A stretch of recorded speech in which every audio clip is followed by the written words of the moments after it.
Seni menempa keris adalah seni yang semakin luput ditelan zaman. Hari ini Pesona Negeri berada di Kampung Siru Sepok di Negeri Sembilan bersama dengan Encik Tajuri Muhammad Sidri, satu-satunya penempa keris yang berada di Negeri Sembilan. Jom sama-sama kita saksikan.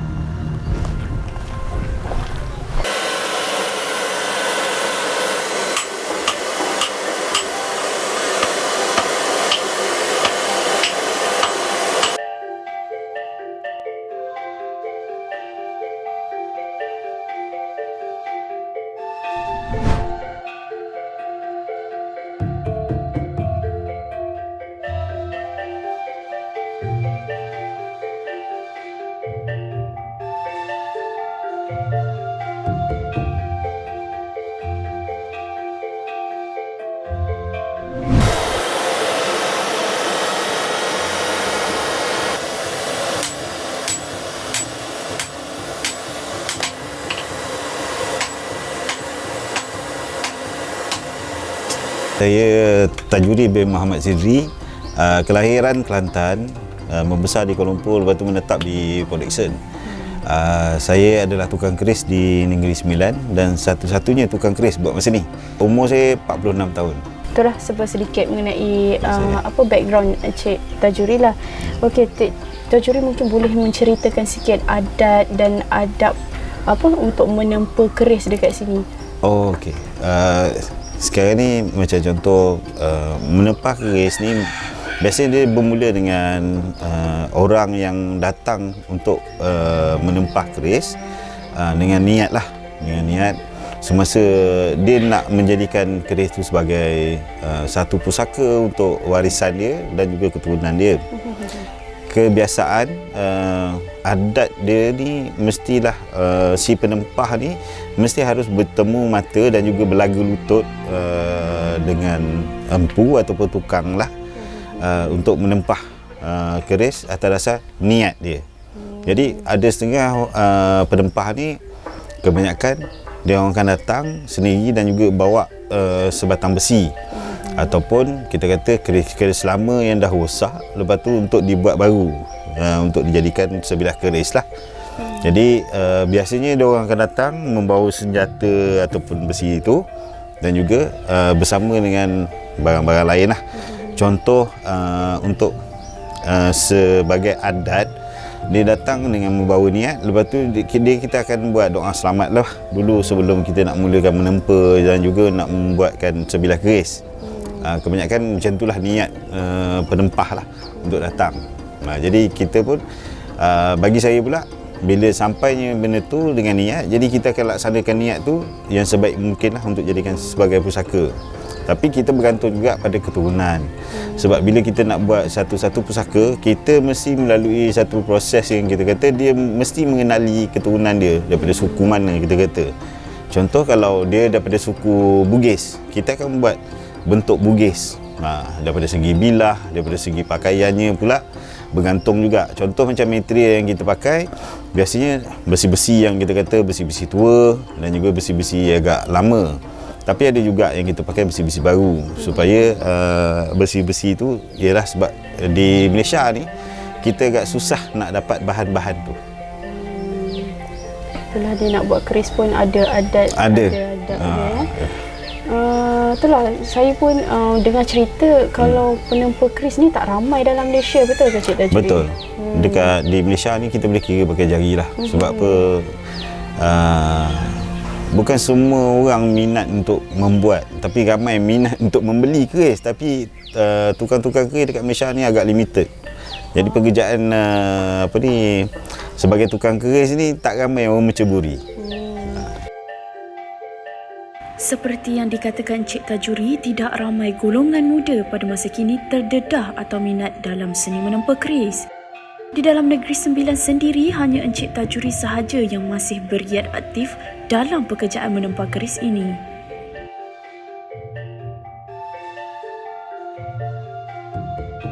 Ini adalah keris Negeri Sembilan. Okey, sebilah keris ni dia ada 3 part ataupun 3 bahagian, iaitu ulu, sarung. Ini sarung lah, sarung keris. Ini ulu berbentuk ulu patah 3 dan juga ini dipanggil sampai tebeng. Jadi yang ini adalah batang suhunai dan ini adalah part dia adalah kasut. Jadi keris pula bila kita nak membuka keris ni, kita mesti mulakan memegang ibu jari di kawasan sini. Lepas tu barulah ditekan. Jadi sarung akan diangkat. Jadi ini adalah bilah keris lok 7. Ini salah satu adalah hasil daripada tangan saya sendiri. Jadi kejap lagi kita akan saksikan yang lain-lain pula. Okey. Ini namanya keris selit. Yang tadi tu dia normal dengan saiz lebih kurang dalam 12 inci. Yang ni agak kecil sikit, comel. Dia saiz yang agak kecil. Jadi kalau macam ini pun sama. Ini dipanggil keris selit ataupun keris pandak lah, yang saiz ni. Ini adalah keris Negeri Sembilan dan juga keris Melayu. Kalau macam ni pula, ini dipanggil keris anak alang. Keris anak alang ni dia biasanya untuk ibu bosoko dan juga keris adat istiadat kecil-kecil. Ini dia panggil keris anak alang selit.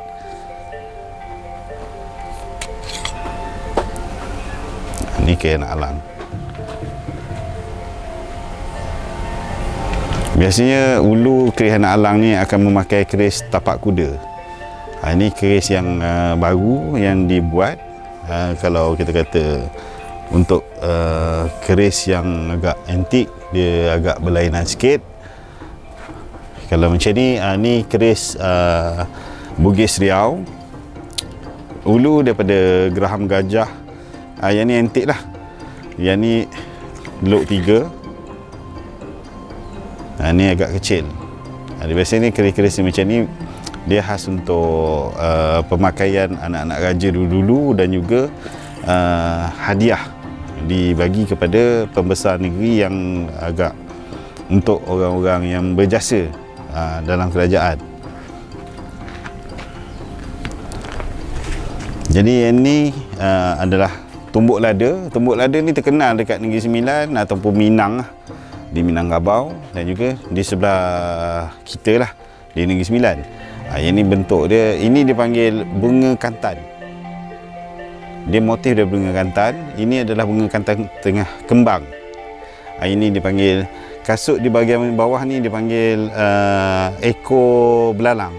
Ekor belalang ni biasa dia konsep kepada senjata yang bertuah dipanggil. Ini ada aksesori sikit, ada gading sikit lah. Jadi bentuk dia ni seakan macam pisau, tapi dia agak mencondongkan sikit. Jadi untuk orang Minang banyak pakai lah bentuk tumbuk lada macam ni. Okay. Ini kita ambil ulu, sebiji ulu. Ini dipanggil ulu Jawa Demam. Ini dipanggil pekaka, ulu pekaka.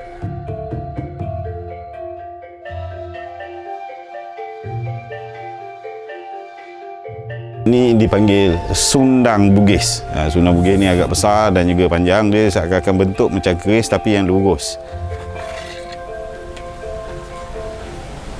Ini sundang Bugis. Dia bilah dia ni, kiri kanan dia adalah tajam. Ini bentuk dia agak meruncing sikit. Bentuk bilah dia. Dia adalah biasanya kebanyakan orang-orang Bugis yang berpangkat panglima ataupun laksamana, dia banyak memakai sundang jenis macam ni. Sundang ni pun ada dua jenis, satu sundang bongsu dan juga satu lagi dia panggil sundang laut. Sundang laut ni agak panjang. Yang ni adalah sundang bongsu. Okey. Ni pedang apa ni, Kelewang Sumatera. Kelewang Sumatera ni dia macam pedang je. Okey, dia macam ni lah Kelewang Sumatera.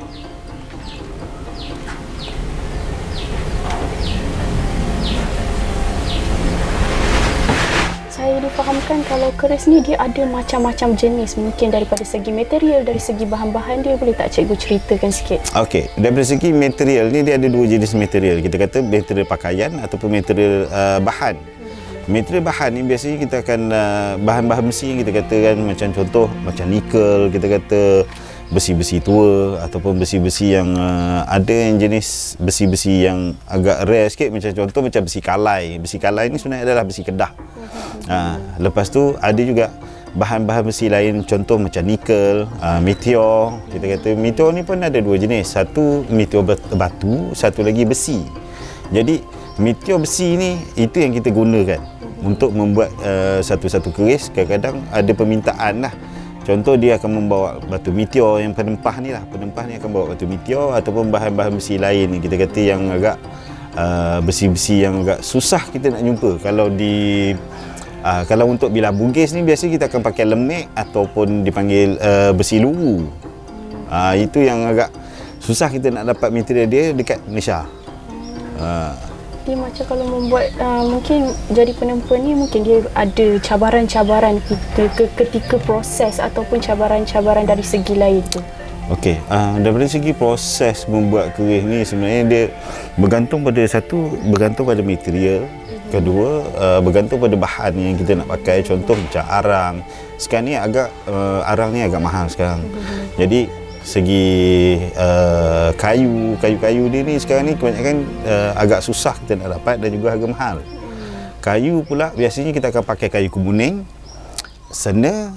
Ada juga yang pakai bahan macam gading, ada yang menggunakan gigi ikan paus, tulang ikan duyung, geraham gajah. Kita kata dia agak susah kita nak dapat sebab bahan-bahan macam tu dah kita kata memang limited lah sekarang ni.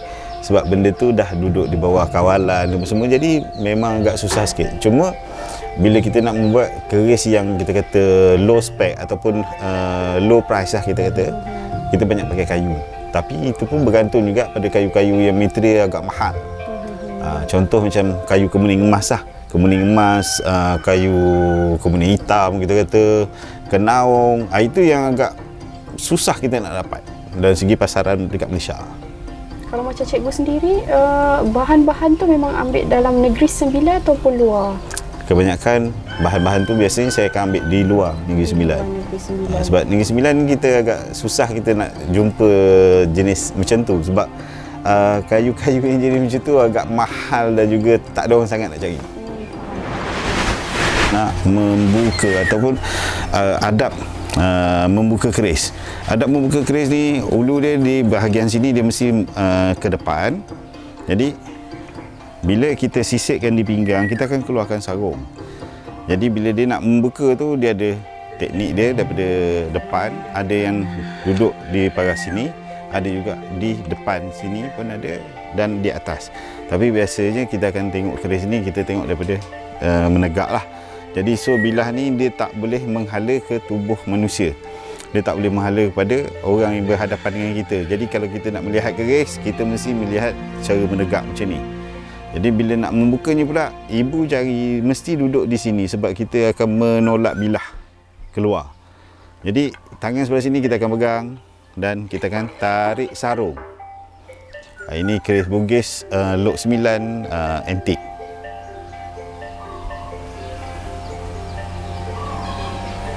Jadi bila kita nak melihat keris, kita tak boleh memegang bilah keris ni, takut karat. Jadi kalau KK antik ni biasanya bila kita nak melihat, kita akan letakkan sarung di sini. Dan juga kita boleh melihat dan cara memusing, tengok teliti apa semua, dia cara macam ni. Jadi kalau kita kata kita tak nak menggunakan sarung, kita boleh menggunakan kuku, hujung kuku ni meletakkan di sini dan juga kita boleh melihat.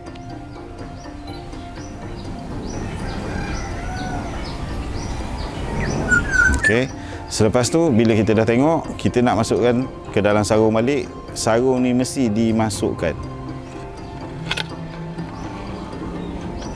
Dia bukan mata masuk ke dalam sarung, tapi sarung dimasukkan ke sini. Jadi inilah sebilah pusaka. Macam mana cara kita nak menyimpan dia tu, biasanya kita akan letakkan dalam bekas ataupun kita letak dalam sarung supaya dia tak nak bagi habuk ataupun angin pergi kepada bilah, sebab bilah akan cepat karat.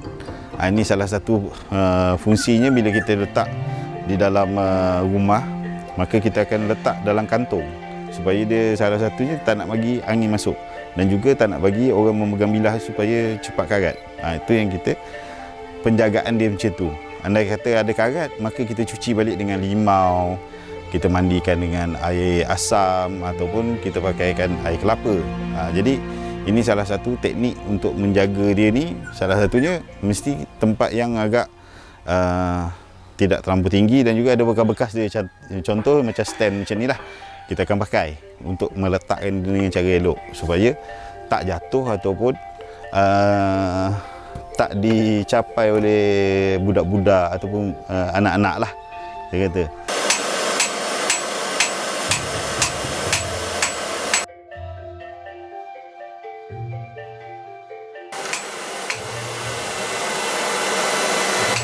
Selain keris pusaka mahupun keris perhiasan pada suatu ketika dulu, turut wujud keris dan senjata yang ditempa khas untuk persediaan sekiranya tercetus peperangan.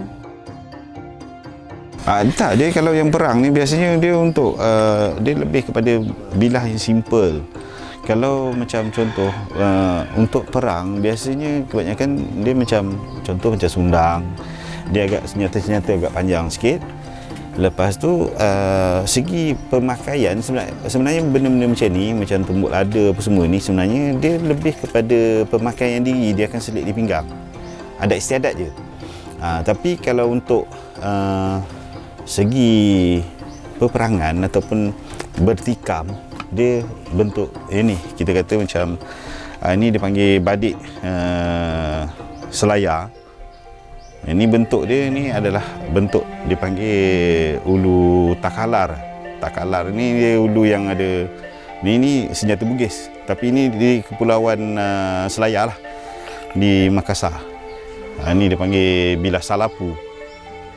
Bilah salapu ni dia lot 3. Dia macam keris kita tengok.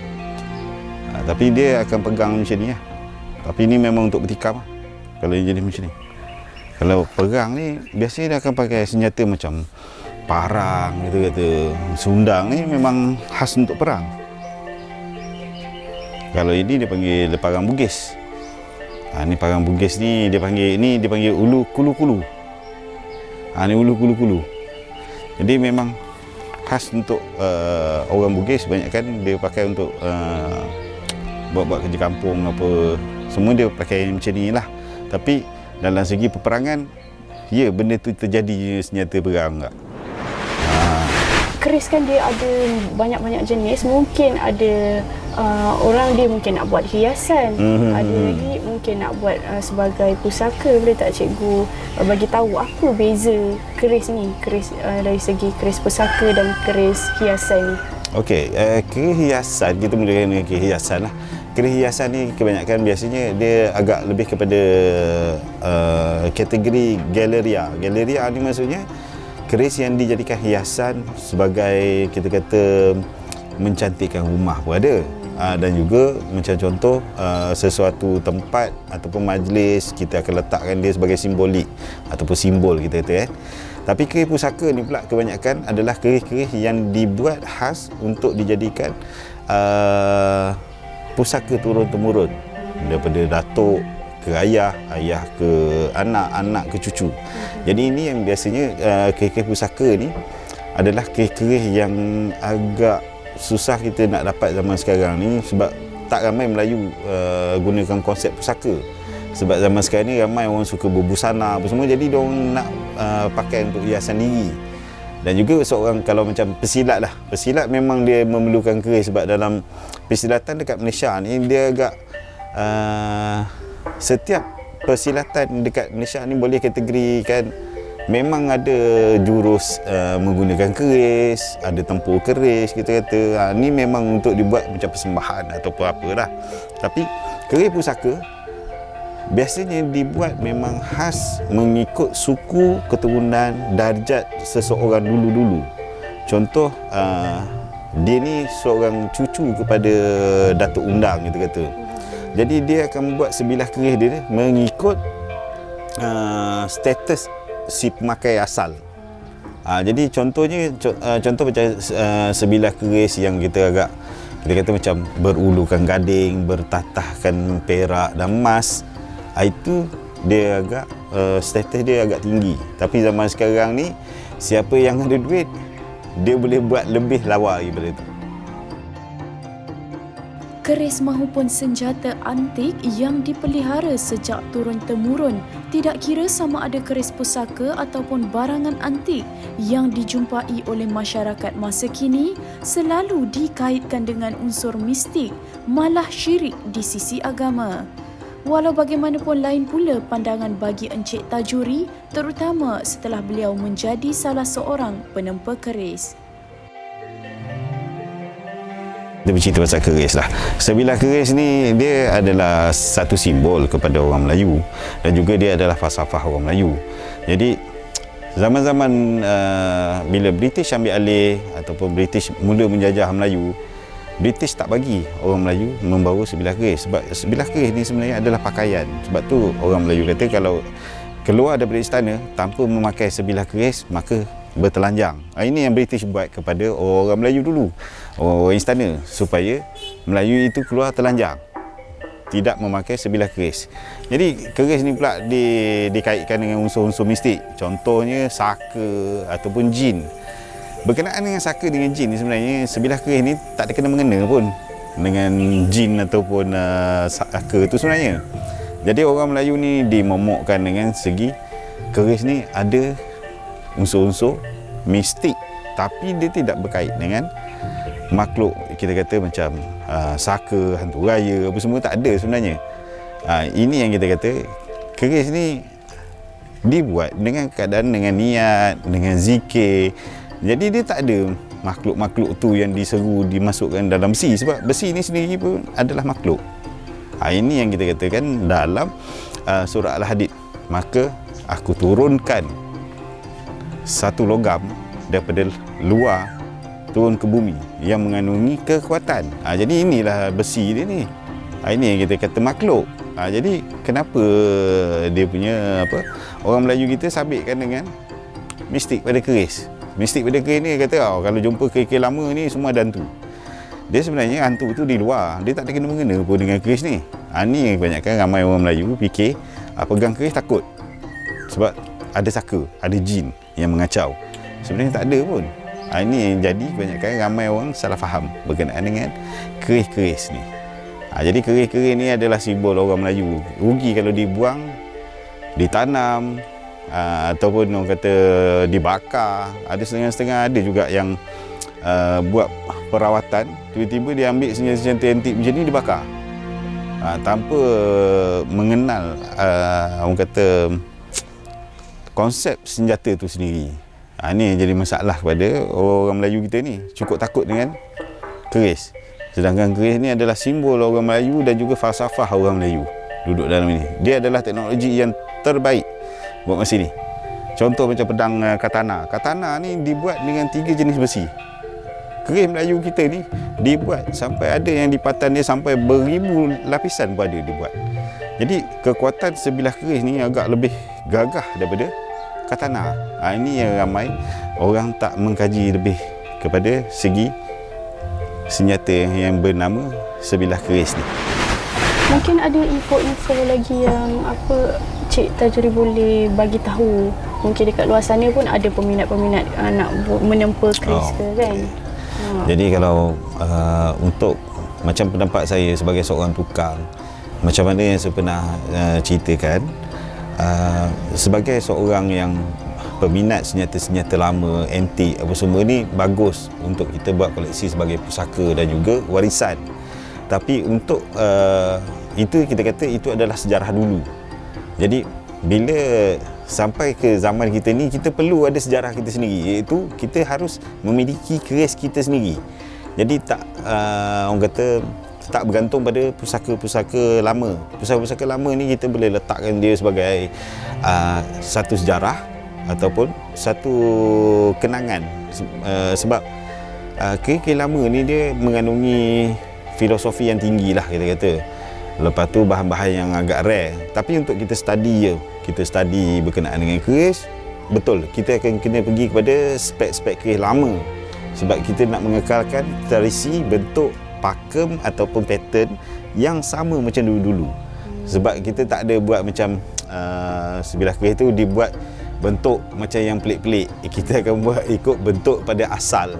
Itu biasanya macam itulah. Untuk peminat-peminat keris, carilah yang asli, cari yang ori, tapi biarlah yang berkualiti. Okey, kepada peminat-peminat di luar sana yang ada niat untuk memiliki sebilah keris sendiri, bolehlah menghubungi Encik Tajuri. Mungkin Encik Tajuri boleh bagi info macam mana mereka di luar sana untuk menghubungi. Okey, kalau peminat-peminat tu berhajat untuk memiliki sebilah keris, bolehlah hubungi saya di nombor 0182257170, dan juga bolehlah tengok di Facebook saya Tajuri Sidri berkenaan dengan menempa keris dan juga kita kata hasil-hasil daripada air tangan saya. Begitulah keunikan seni menempa keris yang berada di Negeri Sembilan. Teruskan menonton Pesona Nagori, informasi Negeri Sembilan. Assalamualaikum. Bye.